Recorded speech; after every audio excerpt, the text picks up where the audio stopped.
একদিন নবী করিম সাল্লাল্লাহু আলাইহি ওয়াসাল্লাম তার পালক মা হালিমাতুস সাদিয়া রাদিয়াল্লাহু তাআলা আনহুর এর নিকট একটি অভিযোগ করলেন। ইসলামে দুধের সম্পর্কের মাধ্যমেও সেই সম্পর্ক স্থাপিত হয় যা রক্তের মধ্যে হয়। তাই হালিমাতুস সাদিয়া রাদিয়াল্লাহু তাআলা আনহু রাসূলে আকরাম সাল্লাল্লাহু আলাইহি ওয়াসাল্লামের পালক মা হিসেবে বিবেচিত হয়ে থাকেন। রাসূলে আকরাম সাল্লাল্লাহু আলাইহি ওয়াসাল্লাম অভিযোগ করলেন যে, আমি সারাদিন বাড়িতে বসে আরাম করি, কিন্তু আমার ভাইয়েরা সারাদিন রোদের মধ্যে গবাদি পশু চড়াতে যায় এবং সারাটা দিন অক্লান্ত পরিশ্রম করে। আমি তাদেরকে সাহায্য করলে তাদের কষ্ট কিছুটা হলেও কমবে। হালিমাতুস সাদিয়া রাদিয়াল্লাহু তাআলা আনহু তখন রাসূলে আকরাম সাল্লাল্লাহু আলাইহি ওয়াসাল্লামকে বললেন, তুমি আমার কলিজার টুকরা, তোমার এবং তাদের মধ্যে পার্থক্য রয়েছে। কিন্তু রাসূলে আকরাম সাল্লাল্লাহু আলাইহি ওয়াসাল্লাম হালিমাতুস সাদিয়ার কোনো কথাই মানতে চাইল না। তিনি বললেন, আমি এটা কোনোভাবেই মানতে পারছি না যে একই ঘরে বসবাসকারী ভাইদের মধ্যেও একজন আরামে থাকবে এবং বাকিরা কষ্ট করবে। আমি আমার ভাইদের কষ্ট অল্প কিছুটা হলেও দূর করব। হালিমাতুস সাদিয়া রাদিয়াল্লাহু তাআলা আনহু রাসূলে আকরাম সাল্লাল্লাহু আলাইহি ওয়াসাল্লামকে বললেন, তুমি আমার কলিজার টুকরা, তোমার এবং তাদের মধ্যে পার্থক্য রয়েছে। কিন্তু রাসূলে আকরাম সাল্লাল্লাহু আলাইহি ওয়াসাল্লাম হালিমাতুস সাদিয়ার কোনো কথাই মানতে চাইল না। তিনি বললেন, আমি এটা কোনোভাবেই মানতে পারছি না যে একই ঘরে বসবাসকারী ভাইদের মধ্যেও একজন আরামে থাকবে এবং বাকিরা কষ্ট করবে। আমি আমার ভাইদের কষ্ট অল্প কিছুটা হলেও দূর করব। হালিমাতুস সাদিয়া রাদিয়াল্লাহু তাআলা আনহু রাসূলে আকরাম সাল্লাল্লাহু আলাইহি ওয়াসাল্লামকে বোঝানোর সর্বোচ্চ চেষ্টা করলেন, কারণ এটা শুধু তাদের পারিবারিক বিষয় ছিল না, বরং সম্পূর্ণ গোত্রের সম্মানের বিষয় ছিল। হালিমাতুস সাদিয়ার সম্পূর্ণ গোত্র রাসূলে আকরাম সাল্লাল্লাহু আলাইহি ওয়াসাল্লামকে অত্যন্ত সম্মান করত। হালিমাতুস সাদিয়া চিন্তা করলেন, যদি লোকেরা আমাকে প্রশ্ন করে যে বালক আমাদের গোত্রের জন্য এতটা বরকত নিয়ে এসেছে, তুমি তাকে কেমন করে এই কষ্টকর কাজ করালে, তখন আমি কি উত্তর দিব? তাছাড়া হালিমাতুস সাদিয়া নিজেও নবী করিম সাল্লাল্লাহু আলাইহি ওয়াসাল্লামকে নিজের জীবনের থেকেও বেশি ভালোবাসতেন। তার কলিজার টুকরা মুহাম্মদকে দিয়ে তিনি কিভাবে এই কষ্টকর কাজ করাবেন? তিনি এটা কোনোভাবেই মানতে পারছিল না। কিন্তু রাসূলে আকরাম সাল্লাল্লাহু আলাইহি ওয়াসাল্লাম এতটাই জোর করলেন যে হালিমাতুস সাদিয়া নিতান্তই বাধ্য হন রাজি হতে। রাসূলে আকরাম সাল্লাল্লাহু আলাইহি ওয়াসাল্লামের ভাইয়েরাও রাসূলে আকরাম সাল্লাল্লাহু আলাইহি ওয়াসাল্লামকে সঙ্গে নিতে রাজি হচ্ছিল না, কারণ তারাও নবী করিম সাল্লাল্লাহু আলাইহি ওয়াসাল্লামকে অসম্ভব ভালোবাসতেন। তারা রাসূলে আকরাম সাল্লাল্লাহু আলাইহি ওয়াসাল্লামকে বললেন, আমাদের কষ্ট হলেও আমরা সহ্য করতে পারব, কিন্তু তোমার কষ্ট আমরা সহ্য করতে পারব না। কিন্তু আমাদের প্রিয় নবী সাল্লাল্লাহু আলাইহি ওয়াসাল্লাম কারো কোনো কথাই শুনল না। পরের দিন থেকে রাসূলে আকরাম সাল্লাল্লাহু আলাইহি ওয়াসাল্লাম একজন নেতার মতো নয়, বরং একজন সঙ্গীর মতো তার ভাইদের সঙ্গে যাওয়া শুরু করলেন। অন্য আরেক দিনের ঘটনা, তিনি তার ভাইদের সঙ্গে ছাগল চড়াতে গিয়েছিলেন। তখন এমন একটি ঘটনা ঘটল যা দেখে সবাই আতঙ্কিত হয়ে পড়েছিল। তারা ছাগল নিয়ে যেখানে অবস্থান করেছিলেন সেখানে খুব কম নিকটেই একটি পাহাড় ছিল। হঠাৎ করে সেই পাহাড় থেকে দুইজন যুবক এসে উপস্থিত হলেন এবং রাসূলে আকরাম সাল্লাল্লাহু আলাইহি ওয়াসাল্লামের নিকট এসে তার বাহু ধরে পাহাড়ের দিকে নিয়ে যেতে শুরু করল এবং পাহাড়ের উপরে গিয়ে রাসূলে আকরাম সাল্লাল্লাহু আলাইহি ওয়াসাল্লাম সহ অদৃশ্য হয়ে গেলেন। নবী করিম সাল্লাল্লাহু আলাইহি ওয়াসাল্লামের ভাইয়েরা তখন সাহায্যের জন্য চিৎকার করতে করতে তাদের গোত্রের কাছে এলো। তারা কাঁদতে কাঁদতে হালিমাতুস সাদিয়াকে বললেন, অবিশ্বাস্য একটা ঘটনা ঘটে গেছে। আমাদের সেই ভাই যাকে আপনি মক্কা থেকে নিয়ে এসেছেন, দুইজন অচেনা লোক তাকে নিয়ে পালিয়ে গেছে। অপ্রত্যাশিত এই খারাপ খবরে হালিমাতুস সাদিয়ার পায়ের নিচ থেকে মাটি সরে গেল। তার মাথায় যেন আসমান ভেঙে পড়ল। তিনি থরথর করে কেঁপে উঠলেন। হালিমাতুস সাদিয়া তখন আব্দুল মুত্তালিবের সেই কথা স্মরণ করতে লাগলেন। আব্দুল মুত্তালিব বলেছিলেন, এই শিশুর সুরক্ষার প্রতি কড়া নজর রাখবে, কারণ শত্রুরা তার পেছনে লেগেই থাকবে। এই ঘটনা স্মরণ করে তিনি আরও আতঙ্কিত হয়ে পড়লেন এবং গোটা গোত্রের সাহায্যের আবেদন করলেন।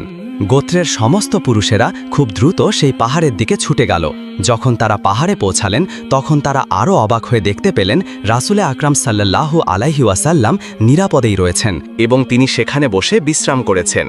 তার মাথায় মুকুট, গায়ে রাজকীয় পোশাক।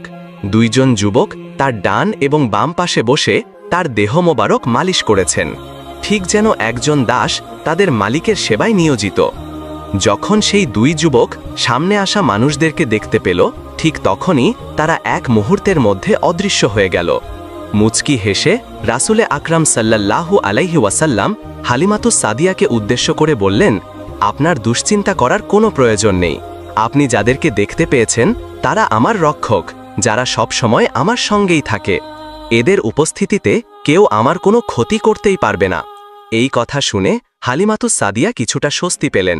তবে এই ঘটনার পরেও 3 বার রাসূলে আকরাম সাল্লাল্লাহু আলাইহি ওয়াসাল্লাম এইভাবে অদৃশ্য হয়ে গিয়েছিলেন, কিন্তু হালিমাতুস সাদিয়া তখন নিশ্চিন্ত থাকতেন।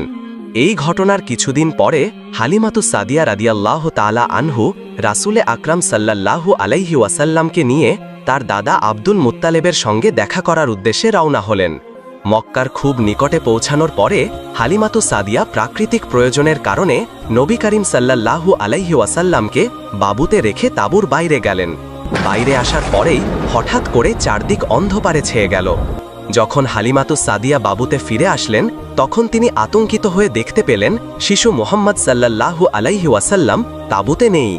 আশেপাশে তিনি খোঁজ খবর করে দেখলেন আশেপাশের কোথাও নেই। তখন হালিমাতুস সাদিয়া রাদিয়াল্লাহু তাআলা আনহু খুবই উদ্বিগ্ন হয়ে পড়লেন। তিনি পাগলার মতো মুহাম্মদ সাল্লাল্লাহু আলাইহি ওয়াসাল্লামকে খুঁজতে শুরু করলেন।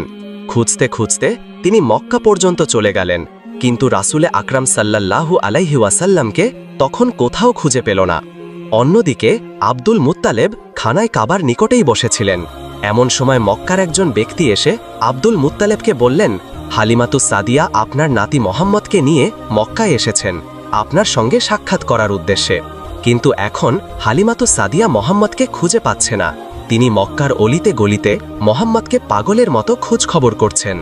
এই কথা শোনা মাত্রই আব্দুল মুত্তালেব অস্থির হয়ে পড়লেন। আব্দুল মুত্তালেব তৎক্ষণাৎ দাঁড়িয়ে গেলেন এবং খাপ থেকে তলোয়ার বের করলেন এবং তারপরে কাবার গিলাফ ধরে ঘোষণা করলেন, যদি আমি আমার নাতিকে খুঁজে না পাই তবে আমি 1000 জন আরব এবং 100 কুরাইশকে হত্যা করব। এরপর তিনি কাবার গিলাফ ধরে বললেন, হে বিশ্বজাহানের প্রভু, আপনি আমার নাতি মোহাম্মদকে রক্ষা করুন। আর তখনই আব্দুল মুত্তালিব একটি গায়েব আওয়াজ শুনতে পান। তাকে বলা হলো, হে আব্দুল মুত্তালিব, আপনি চিন্তা করবেন না, আপনার নাতিকে মহান আল্লাহ তাআলা সুরক্ষিত অবস্থায় রেখেছেন। মক্কার খুব নিকটে মরুভূমির অমুক স্থানে চলে যান। আপনার কলিজার টুকরা মোহাম্মদ সাল্লাল্লাহু আলাইহি ওয়াসাল্লামকে খুঁজে পাবেন। আব্দুল মুত্তালিব তৎক্ষণাৎ সাওয়ারিকে পশু আনার হুকুম দিলেন এবং সেটাই সাওয়ার হয়ে নির্ধারিত স্থানে পৌঁছে গেলেন। সেখানে গিয়ে তিনি যা দেখতে পেলেন তাতে বিস্ময় হতবাক হয়ে গেলেন। তিনি দেখতে পেলেন মরুভূমির একটি স্থানে একটি খেজুর গাছ রয়েছে এবং সেই গাছে প্রচুর পরিমাণে তাজা খেজুর রয়েছে। রাসূলে আকরাম সাল্লাল্লাহু আলাইহি ওয়াসাল্লাম সেই খেজুরের বৃক্ষ থেকে খেজুর খাচ্ছিলেন এবং তার ডান এবং বাম পাশে দুজন অত্যন্ত সুদর্শন যুবক দাঁড়িয়েছিলেন। আর তখনই আব্দুল মুত্তালিব আন্দাজ করে বুঝে নিলেন এই বালুকই তার নাতি, কারণ জন্মের পর থেকে নবী করিম সাল্লাল্লাহু আলাইহি ওয়াসাল্লাম হালিমাতুস সাদিয়ার নিকটে ছিলেন। তারপর থেকে তিনি মোহাম্মদ সাল্লাল্লাহু আলাইহি ওয়াসাল্লামকে আর দেখেননি। তবুও আব্দুল মুত্তালিব কাছে গিয়ে রাসূলে আকরাম সাল্লাল্লাহু আলাইহি ওয়াসাল্লামকে জিজ্ঞেস করলেন, তুমি কে? রাসূলে আকরাম সাল্লাল্লাহু আলাইহি ওয়াসাল্লাম নিজের বংশের পরিচয় তুলে ধরলেন। তিনি বললেন, আমি মোহাম্মদ ইবনে আবদুল্লাহ ইবনে আব্দুল মুত্তালেব, এবং বংশের ধারাবাহিকতা বর্ণনা করতে করতে তিনি হযরত আদম আলাইহিস সালাম পর্যন্ত বর্ণনা করলেন। তখন আব্দুল মুত্তালিব প্রশ্ন করলেন, তোমার সঙ্গে এই যুবকেরা কারা? রাসূলে আকরাম সাল্লাল্লাহু আলাইহি ওয়াসাল্লাম উত্তর দিলেন, এই দুইজন হচ্ছেন হযরত জিবরাইল আলাইহিস সালাম এবং হযরত মিকরাইল আলাইহিস সালাম, এবং তারা সবসময় আমাকে সুরক্ষা প্রদান করেন। আব্দুল মুত্তালিব বললেন, আমি তোমাকে নিতে এসেছি। নবী করিম সাল্লাল্লাহু আলাইহি ওয়াসাল্লাম বললেন, আমি তো আপনার জন্যই অপেক্ষা করছিলাম। এইদিকে নবী করিম সাল্লাল্লাহু আলাইহি ওয়াসাল্লামের মাতা আমিনার কানেও এই খবর পৌঁছে গেল। তার কলিজার টুকরা মোহাম্মদ মরুভূমিতে হারিয়ে গেছে। এই খবরে তিনিও অস্থির হয়ে ঘর থেকে বাইরে চলে আসলেন। অন্যদিকে আব্দুল মুত্তালিব নবী করিম সাল্লাল্লাহু আলাইহি ওয়াসাল্লামকে নিয়ে মক্কায় প্রবেশ করলেন। কিছুক্ষণ পরে নবী করিম সাল্লাল্লাহু আলাইহি ওয়াসাল্লাম তার মা আমিনাকে দেখতে পেলেন এবং তিনি সরাসরি তার মায়ের নিকটে চলে গেলেন এবং তারপরে তার মায়ের কোলে উঠে পড়লেন। নবী করিম সাল্লাল্লাহু আলাইহি ওয়াসাল্লামের মা আমিনার সঙ্গে যে সমস্ত মহিলারা ছিলেন তারা এই ব্যাপারটা দেখে বিস্মিত এবং অভিভূত হয়ে পড়লেন। যে বালক জন্মের মাত্র 8 দিন পর থেকে তার মাকে আর দেখেনি, সেই বালক কিভাবে এত আত্মবিশ্বাস এবং নিশ্চিন্তার সঙ্গে তার মায়ের কোলে চলে গেল, এটা ভেবে সবাই খুব বিস্মিত হলো। এই সময় হালিমাতু সাদিয়া রাদিয়াল্লাহু তাআলা আনহু নবী করিম সাল্লাল্লাহু আলাইহি ওয়াসাল্লামকে খুঁজতে খুঁজতে সেখানে এসে উপস্থিত হলেন। নবী করিম সাল্লাল্লাহু আলাইহি ওয়াসাল্লামকে দেখে তার দেহে যেন প্রাণ ফিরে এলো। তিনি দৌড়ে নবী করিম সাল্লাল্লাহু আলাইহি ওয়াসাল্লামের নিকটে গেলেন এবং তাকে জড়িয়ে ধরলেন। তখন আব্দুল মুত্তালিব বললেন, হে হালিমাতু সাদিয়া, তোমাকে মোহাম্মদের সুরক্ষা আরও বাড়িয়ে দিতে হবে, কারণ আজ মক্কায় ইহুদিদের একটি দল এসেছে। তারা যদি কোনো কেরমে এই ঘটনার কথা জানতে পারে তবে তারা মোহাম্মদের অবস্থান সম্পর্কে অবগত হয়ে যাবে। হালিমাতু সাদিয়া প্রতিশ্রুতি দিয়ে বললেন, আমি আমার নিজের জীবন দিয়ে হলেও আমার কলিজার টুকরা মোহাম্মদকে রক্ষা করব। এরপর বেশ কিছুদিন মক্কায় অবস্থান করার পরে হালিমাতু সাদিয়া রাদিয়াল্লাহু তাআলা আনহু নবী করিম সাল্লাল্লাহু আলাইহি ওয়াসাল্লামকে নিয়ে তার নিজের গোত্রে ফিরে গেলেন। আর এইভাবে ধীরে ধীরে সময় অতিবাহিত হয়ে যাচ্ছিল। নবী করিম সাল্লাল্লাহু আলাইহি ওয়াসাল্লামের পাকাপাকিভাবে মক্কায় চলে যাওয়ার সময় এসে উপস্থিত হল। হালিমাতু সাদিয়া রাদিয়াল্লাহু তাআলা আনহু পাহাড় সমান কষ্ট বুকে নিয়ে নবী করিম সাল্লাল্লাহু আলাইহি ওয়াসাল্লামকে নিয়ে মক্কার উদ্দেশ্যে যাত্রা শুরু করলেন। আগামীকাল থেকে তার কলিজার টুকরা মোহাম্মদ আর তার সঙ্গে থাকবে না, এটা ভেবে হালিমাতু সাদিয়ার বুকের পাঁজরগুলো যেন একদম ভেঙে যাচ্ছিল। অন্যদিকে আব্দুল মুত্তালিব এবং নবী করিম সাল্লাল্লাহু আলাইহি ওয়াসাল্লামের মা আমিনা নবী করিম সাল্লাল্লাহু আলাইহি ওয়াসাল্লামের ফিরে আসার অপেক্ষায় ছিলেন। নবী করিম সাল্লাল্লাহু আলাইহি ওয়াসাল্লাম মক্কায় ফিরে আসবেন, এই আনন্দে তারা আবির্ভূত ছিলেন। আব্দুল মুত্তালিব হালিমাতু সাদিয়াকে অনেক পুরস্কার দিলেন। হালিমাতু সাদিয়া রাদিয়াল্লাহু তাআলা আনহু ফেরার সময় অনেকক্ষণ নবী করিম সাল্লাল্লাহু আলাইহি ওয়াসাল্লামকে জড়িয়ে থাকলেন। এরপর নবী করিম সাল্লাল্লাহু আলাইহি ওয়াসাল্লামকে কপালে চুমু দিয়ে যাত্রা শুরু করলেন। তার চোখ দিয়ে যেন অশ্রুর বন্যা বয়েই যাচ্ছিল। হালিমাতু সাদিয়ার মনে হতে লাগল তার বুকটা যেন একদম খালি হয়ে গেছে, তার পৃথিবীটা শূন্য হয়ে গেছে। তিনি ডুকরে ডুকরে কাঁদতে লাগল। অন্যদিকে নিজের সন্তানকে এতদিন পরে কাছে পাওয়ার আনন্দে আমিনা ছিলেন পৃথিবীর সবচেয়ে সুখী মানুষ। এতদিন তার এই কোল শূন্য ছিল, কিন্তু আজ তার পুত্র মোহাম্মদ তার শূন্য কোল পরিপূর্ণ করে দিয়েছে। নবী করিম সাল্লাল্লাহু আলাইহি ওয়াসাল্লাম তার মায়ের নিকটে মাত্র 1 বছর থাকার সুযোগ পেলেন। যখন নবী করিম সাল্লাল্লাহু আলাইহি ওয়াসাল্লাম 6 বছরে পা রাখলেন, সেই সময় কোনো এক রাতে জনাবে আমিনা তার স্বামী আব্দুল্লাহকে স্বপ্নে দেখতে পেলেন।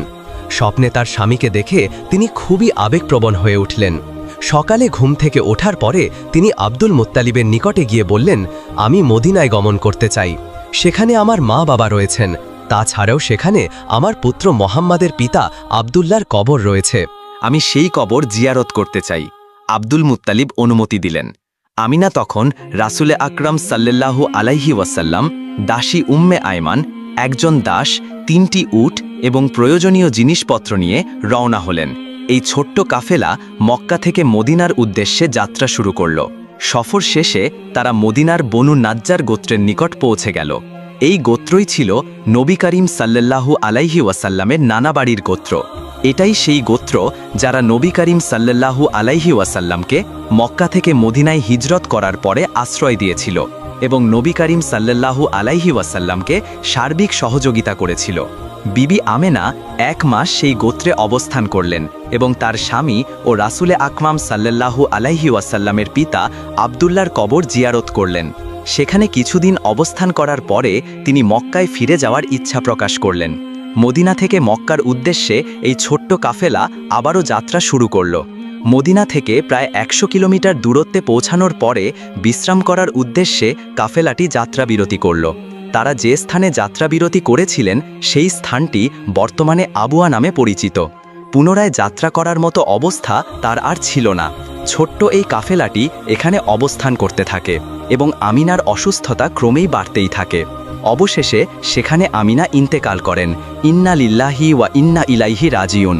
মাত্র 6 বছর বয়সে রাসূলে আকরাম সাল্লাল্লাহু আলাইহি ওয়াসাল্লামকে মায়ের বিচ্ছেদের আঘাত সহ্য করতে হয়েছে।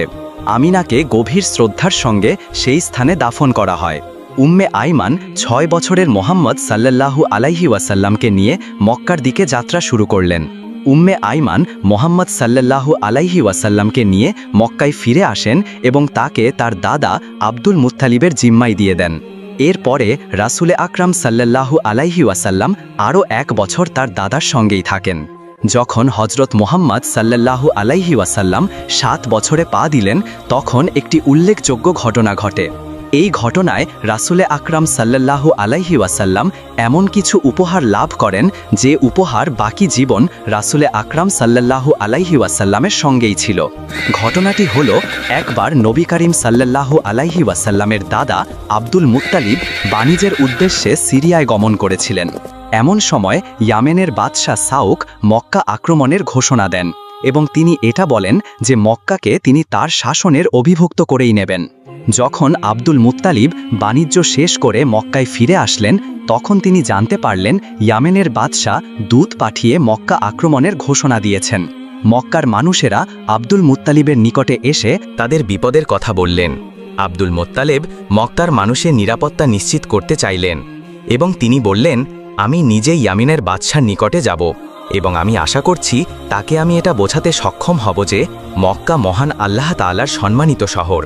এখানকার মানুষের ওপরে কোনো ধরনের কর আরোপ করা কিংবা অন্যায় করা উচিত হবে না। তিনি ছোট্ট একটি দল প্রস্তুত করলেন এবং মক্কা থেকে ইয়ামেনের উদ্দেশ্যে রওনা দিলেন। যাওয়ার আগে তিনি তার পুত্রকে বেকে মোহাম্মদ সাল্লাল্লাহু আলাইহি ওয়াসাল্লামকে সঠিকভাবে যত্ন নেওয়ার কথা বলে গেলেন। তিনি আরও বললেন, যদি আমি ফিরে আসার পরে শুনতে পাই তোমরা সঠিকভাবে মোহাম্মদের নিরাপত্তা বিধান করনি, তবে আমি পিতা হয়ে পুত্রদের বিরুদ্ধে অস্ত্র ধারণ করব। এরপরে আব্দুল মুত্তালিব তার কাফেলা নিয়ে ইয়ামেনের উদ্দেশ্যে রওনা হলেন। অন্যদিকে ইয়ামেনের বাদশাহ তিনি তার সৈন্যদেরকে কঠোরভাবে নির্দেশ দিয়েছিলেন, আমি কিছুদিন একান্ত বিশ্রাম করব। আমার বিশ্রাম শেষ হলে আমি মক্কার ব্যাপারে সিদ্ধান্ত নেব। আমার বিশ্রামের সময় আমার বিশ্রাম মহলে কেউ যাতে প্রবেশ করতে না পারে, এমনকি আমার সন্তানরাও নয়। অন্যদিকে আব্দুল মুত্তালিব তার কাফেলা নিয়ে কয়েকদিনের মধ্যেই যাত্রা শেষ করে ইয়ামেনে পৌঁছে গেলেন। অতঃপর তিনি রাজপ্রাসাদে চলেও গেলেন এবং একটি সৈনিককে বললেন, তোমাদের বাদশাকে এই সংবাদ দাও, আমি মক্কা থেকে তার সঙ্গে সাক্ষাতের উদ্দেশ্যে এসেছি এবং তাকে এটাও বলবে আমার নাম আব্দুল মুত্তালিব। তখন সৈনিকটি বলল, আমাদের বাদশা এখন বিশ্রামে রয়েছেন, উনি নির্দেশ দিয়েছেন তাকে যেন বিরক্ত না করা হয়। এখন আমি যদি এই খবর নিয়ে যাই তবে বাদশা আমাকে হত্যা করবেন। সৈনিকের এই কথা শুনে আব্দুল মুত্তালিব সেই সৈনিকের হাতে 100 স্বর্ণমুদ্রা দিয়ে বললেন, এটা আমার পক্ষ থেকে পুরস্কার। আমি প্রতিশ্রুতি দিচ্ছি যে তোমার কোনো ক্ষতি হবে না, যদি হয় তবে আমি নিজ দায়িত্বে তা পূরণ করে দিব। এত পরিমাণ স্বর্ণমুদ্রা সেই সৈনিক কোনোদিন স্বপ্নেও দেখেনি। এই পরিমাণ স্বর্ণমুদ্রা দেখে সেই সৈনিক এক মুহূর্তের জন্যই ভুলে গেল সে কত বড় ঝুঁকি নিচ্ছে। সে প্রাসাদের ভেতরে প্রবেশ করল এবং দেখতে পেল বাদশা বিশ্রাম করেছেন। সেই সৈনিক বলল, জাহাবনা, মক্কা থেকে একজন সম্মানিত ব্যক্তি এসেছেন এবং তিনি আপনার সঙ্গে সাক্ষাৎ করার অনুমতি প্রার্থনা করেছেন। বাদশা যখন জিজ্ঞেস করলেন সেই ব্যক্তির নাম কি, সৈনিক বলল, তার নাম হলো আব্দুল মুত্তালিব।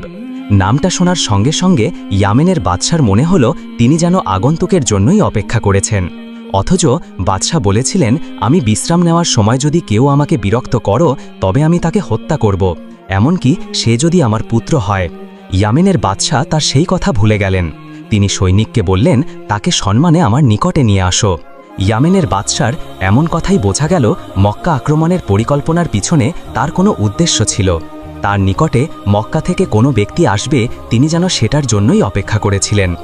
এইদিকে সৈনিক আব্দুল মুত্তালিবের নিকটে এসে বলল, বাদশা আপনার সঙ্গে দেখা করতে সম্মত হয়েছেন, আপনি ভেতরে চলুন। সৈনিক নিজেই বিস্মিত ছিল। সে মনে মনে ভাবছিল বাদশা তাকে সম্মান দিতে বলেছেন, তিনি মক্কায় এমন কে? যাই হোক, আব্দুল মুত্তালিবকে অত্যন্ত সম্মানের সঙ্গে বাদশার দরবারে নিয়ে যাওয়া হলো। ইয়ামেনের বাদশাহ আব্দুল মুত্তালিবকে অভ্যর্থনা জানালেন এবং আব্দুল মুত্তালিবকে আসন গ্রহণ করতে বললেন। বাদশার আসনের এক পাশে খোলা তলোয়ার এবং অন্য পাশে মদের পাত্র ছিল। ইয়ামেনের বাদশাহ আব্দুল মুত্তালিবকে উদ্দেশ্য করে বললেন, মক্কায় এমন একটি শিশুর জন্ম হবে যে শিশুর জন্মের আগেই তার পিতা ইন্তেকাল করবে। যখন সেই শিশু 6 বছরের বালক হবে তখন তার মা ইন্তেকাল করবে। এরপরে সেই বালকের দাদা তাকে লালন পালন করবেন। যখন তার দাদা তাকে লালন পালন করবেন তখন সেই ব্যক্তি আমার নিকটে আসবে। তিনি আরও বললেন, আমার কাছে নবীদের পক্ষ থেকে 3টি আমানত গচ্ছিত রয়েছে। সেই রাসূলের জন্য আমি অপেক্ষা করছিলাম যে মক্কা থেকে সেই বালকের দাদা আসবে এবং আমার কাছ থেকে সেই আমানত নিয়ে যাবে। বাদশাহ আরও বললেন, সেই বালকের একটি চিহ্ন রয়েছে যা তার পরিচয় বহন করে। তার দুই কাঁধের মাঝে নবুয়তের সিলমোহর থাকবে। সেই বালককে যদি আপনি মক্কায় দেখতে পান তবে আমাকে সঙ্গে সঙ্গে জানাবেন, আমি তার জন্যই অপেক্ষা করছি। আব্দুল মুত্তালিব নিশ্চিতভাবেই বুঝতে পারলেন যে বাদশাহ রাসূলে আকরাম সাল্লাল্লাহু আলাইহি ওয়াসাল্লামের কথাই বলেছেন, কিন্তু তিনি ভাবছিলেন কিভাবে এই ব্যাপারটা ব্যাখ্যা করবেন। আব্দুল মুত্তালিব এটা সরাসরি বলতে পারল না যে আপনার বর্ণিত সেই বালক আমার নাতি, কারণ বাদশাহ যদি মনে করে আমানতের কথা শুনে তিনি নিজেই এই দাবি করেছেন তাহলে ভুল বোঝাবুঝির সৃষ্টি হতে পারে। আবার তিনি এটাও বলতে পারছেন না যে যখন শিশু আসবে তখন তিনি তা জানাবেন, কারণ তাহলে এটা ভুল প্রতিশ্রুতি হবে। এবার বাদশাহ মুচকি হাসলেন এবং বললেন, এটা শুধু আমার অনুমান নয়, এটা আমার বিশ্বাস। সেই বালকের দাদা আপনি নিজে এবং সেই বালক ইতিমধ্যেই আপনার বাড়িতে জন্ম নিয়েছে। আব্দুল মুত্তালিব উত্তর দিলেন, আপনি যে চিহ্নের কথা বলেছেন সেটার ভিত্তিতে সেই বালক আমার নাতি। ইয়ামেনের শাসক বললেন, আজ আপনি বিশ্রাম করুন, আগামীকাল আপনার সঙ্গে বাকি কথা হবে। ইয়ামেনের বাদশাহ আব্দুল মুত্তালিবকে রাজকীয় মেহমানখানায় পাঠিয়ে দিলেন এবং তিনি তার কর্মচারীদেরকে হুকুম দিলেন, আব্দুল মুত্তালিবকে রাজকীয় সম্মানে মেহমানখানায় নিয়ে যাও এবং তার সেবা যত্নের যেন কোনো কমতি না হয়। ইয়ামেনের লোকেরা যখন শুনল আব্দুল মুত্তালিবকে রাজকীয় সম্মানে মেহমানখানায় পাঠানো হয়েছে তখন তারা খুব অবাক হয়ে গেল, কারণ ইয়ামেনের বাদশাহ এতটা সহজে কাউকে সম্মান করে না। পরের দিন আবারও এক বিস্ময়কর ঘটনা ঘটল। ইয়ামেনের বাদশাহ তিনি নিজেই রাজপ্রাসাদ থেকে বেরিয়ে এলেন এবং আব্দুল মুত্তালিবের সামনে আনুষ্ঠানিকভাবে একটি সভার আয়োজন করলেন। ইয়ামেনের শাসক হজরত আব্দুল মুত্তালিবকে এক রাজকীয় মেহমানের মর্যাদায় দরবারে আমন্ত্রণ করলেন। তিনি বললেন, যা আমি এই দরবারের সভার সামনে বলতে পারছি না তা আমি রাতের বেলায় আপনার সঙ্গে একান্তে বলবো। যখন আপনাকে বিদায় নেওয়া হবে তখন এই আমানত আপনার হাতে তুলে দেয়া হবে। আব্দুল মুত্তালিব সন্ধ্যার অপেক্ষা করেছিলেন। সন্ধ্যার পরে বাদশাহ আব্দুল মুত্তালিবকে অন্দর মহলে ডেকে পাঠালেন। ইয়ামেনের বাদশাহ আব্দুল মুত্তালিবকে 3টি প্রাণী উপহার হিসাবে দিলেন এবং বললেন, এই 3টি প্রাণী আমার পক্ষ থেকে আপনার সেই নাতির জন্য উপহার, যিনি মহান আল্লাহ পাক রাব্বুল আলামিনের শেষ রাসূল হবেন। সে নবুয়ত পাওয়া পর্যন্ত যদি আমি বেঁচে থাকি তবে আমি আমার জীবন দিয়ে হলেও তাকে সাহায্য করব। ইয়ামেনের বাদশাহ আব্দুল মুত্তালিবকে একটি উটনি, একটি খসর এবং একটি ঘোড়া উপহার দিলেন। এই উটনি ইসলামের ইতিহাসে বিশেষভাবে গুরুত্বপূর্ণ, কারণ রাসূলে আকরাম সাল্লাল্লাহু আলাইহি ওয়াসাল্লাম তার বিজয় হজের সময় এই উটনির ওপরে সওয়ার হয়ে তার শেষ খুতবা প্রদান করেছিলেন। এই উটনি ইয়ামেনের বাদশার পক্ষ থেকে রাসূলে আকরাম সাল্লাল্লাহু আলাইহি ওয়াসাল্লামের জন্য উপহার দেয়া হয়েছিল। এই 3টি প্রাণী রাসূলে আকরাম সাল্লাল্লাহু আলাইহি ওয়াসাল্লামের সঙ্গে মাদিনাতেও ছিল। ইয়ামেনের শাসকের দেওয়া এই উপহারগুলো নবী করিম সাল্লাল্লাহু আলাইহি ওয়াসাল্লামের নিকটে পৌঁছে দেয়া হয়েছিল এবং তার জীবনের শেষ মুহূর্ত পর্যন্ত এই পশুগুলো তার সঙ্গেই ছিল। ইয়ামেনের বাদশাহ ওই 3টি প্রাণী সম্পর্কে বলেছিলেন, এই উটনিতে টানা 6 মাস ভ্রমণ করলেও এটা ক্লান্ত হয় না এবং এর সওয়ারকে কোনোভাবেই বিরক্ত করে না। এই ঘোড়াটি এমন যা অতুলনীয় গতিসম্পন্ন এবং অসাধারণ শক্তিশালী। এই খচ্চর এমন যে এর ওপরে মানুষ ভ্রমণ করলে মানুষ বিশ্রামের আনন্দ উপভোগ করতে পারে। তিনি আরও বললেন, এই 3টি উপহার বিশেষভাবে আপনাদের জন্য, এবার এগুলো সঙ্গে নিয়ে যান। আগামী বছর যখন আপনি আসবেন তখন আমি আপনাকে একটি গুরুত্বপূর্ণ গোপন তথ্য জানাবো, আর এটা হলো নবীদের সত্য ঘটনার মধ্যে একটি, এবং এই তথ্য আমার বুকে খুবই সুরক্ষিত অবস্থায় রয়েছে। আমি তা আপনাকে জানাবই যাতে আপনি আপনার পরিবারের মানুষদেরকে এই গোপন তথ্য জানাতে পারেন। তিনি হজরত আব্দুল মুত্তালিবকে বললেন, আপনি আপনার নাতিকে খুবই সাবধানে রাখবেন, তার সুরক্ষার ব্যাপারে সর্বোচ্চ গুরুত্ব দিবেন এবং আগামী বছর অবশ্যই আমার সঙ্গে সাক্ষাৎ করবেন। মনে রাখবেন, আমি ইতিমধ্যেই সেই বালকের নবুয়তের প্রতি বিশ্বাস স্থাপন করেছি। যদি আমি জীবিত থাকি তবে আমি তার জন্য তলোয়ার হাতে তুলে নিব এবং তাকে সাহায্য করব। রাজপ্রাসাদ থেকে বিদায় নিয়ে আব্দুল মুত্তালিব মক্কার উদ্দেশ্যে রওনা দিলেন এবং দীর্ঘ পথ অতিক্রম করে মক্কায় পৌঁছালেন। মক্কায় পৌঁছেই তিনি সবার প্রথমে নবী করিম সাল্লাল্লাহু আলাইহি ওয়াসাল্লামকে বুকে জড়িয়ে ধরলেন এবং তিনি নবী করিম সাল্লাল্লাহু আলাইহি ওয়াসাল্লামকে বললেন, তোমার জন্য এই 3টি উপহার নিয়ে এসেছি। রাসূলে আকরাম সাল্লাল্লাহু আলাইহি ওয়াসাল্লাম অত্যন্ত আনন্দের সঙ্গে সেই উপহারগুলো গ্রহণ করলেন এবং এই উপহারগুলো নবী করিম সাল্লাল্লাহু আলাইহি ওয়াসাল্লামের বাকি জীবন তার সঙ্গে